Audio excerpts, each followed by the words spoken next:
shootings in general, the aggression in general. And the only way that we're going to be able to stop and cure this thing is if we come together and let our young people know that it's okay to love, right? Every day we see our young people get into nonsense, and a lot of the times we just sweep it under the rug, man. And one of the things that we got to understand, ain't nobody coming to save us but us, y'all. Ain't nobody coming to save us but us. So while we do have local law enforcement and all these different organizations, it's going to take the average citizen to come outside, man, and mediate between your brother, your sister, your son, and your daughter. Because if not, this city going to continue to get out of control. I'm looking at a lot of the men who kind of made it through the 90s here in Washington, D.C. I was a young man then, but that's when it was murder capital, right? But one thing they say is that opportunity repeats itself, well, history repeats itself, but opportunity don't. If y'all see where we at right now, history is starting to repeat itself, man. And it's one of those things that we can't ignore. Because one of the things that we understand is that none of us care about the violence until it's right there at our doorstep. Until it's our son, until it's our daughter, until it's our uncle, until it's our nephew, none of us care. It's time for us to start caring. So as I'm up here, man, this message is a call to action, man, to all the brothers and all the beautiful sisters out there for us to figure out a way to uniquely come together. While we doing what we doing over in Ward 8, we are D.C. We are one city, man. And unfortunately, when I filled in incarceration, I was a D.C. black. I was one guy, one cop, one unit, right?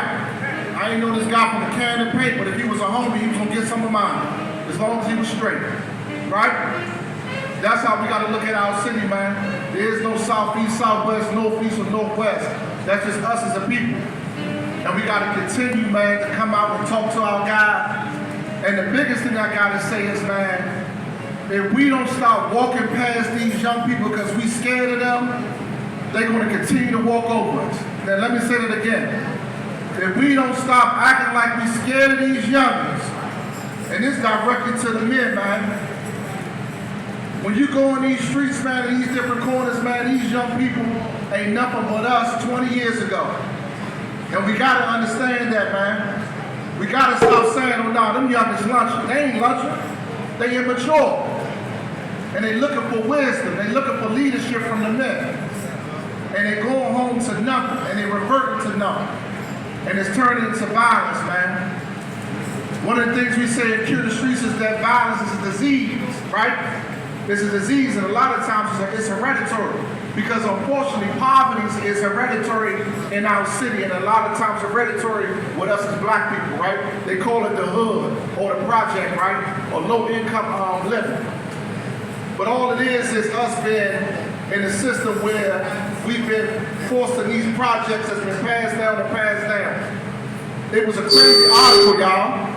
It was a crazy article that was all over Instagram yesterday.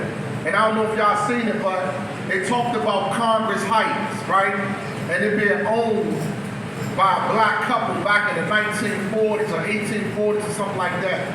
And it was real astonishing to see that a place where I grew up at, right? That whole corridor, that whole 15th place, that whole Stanton Road, that whole area was owned by one black couple, man. And that one black couple obviously got forced out in the early 1900s and got all their land taken. And now the Congress Heights that we know is broken up into Alabama Avenue and Stanton Road, 15 Congress Park, and all these different places. But that's our land. That's our land. You know, another thing, me being a young man, I never knew that Anacostia was all white and Georgetown was black. Because y'all forgetting to teach us this stuff, man. If y'all look at the administration right now, the number one thing that you can do to a black person is erase our history, right? Because you erase our soul. If we don't know what we've been, we don't know what we're going. We don't, in our own city, man. We don't know. One of the biggest things that we've seen from white men, especially Donald Trump, right?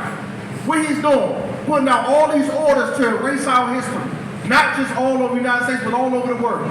Our statues, right? Everything that represents us, they continue to erase it so that we can be fools, so we can be powerful. You understand? one thing about our man, or one thing about a man, our power, right, comes from education, us understanding the things in this world, man. And if we don't have an understanding, man, then our judgment gonna be clouded, right? So while we here to stop the killing event, man, I want to just empower everybody, man, for unity and just for us to come together, man. I'm looking forward to seeing you brothers. I'm looking forward to meeting you brothers. We are right there in Southeast, man, and we standing for something, man. We ain't cutting corners. We ain't outside trying to get each other's war story. We talking about how to get out of here. We talking about financial literacy. We talking about how to get out, quote unquote, together, man, so that we can find a different way, man. I love y'all, man. I'm riding, man. I approve this message, man. Yes, sir.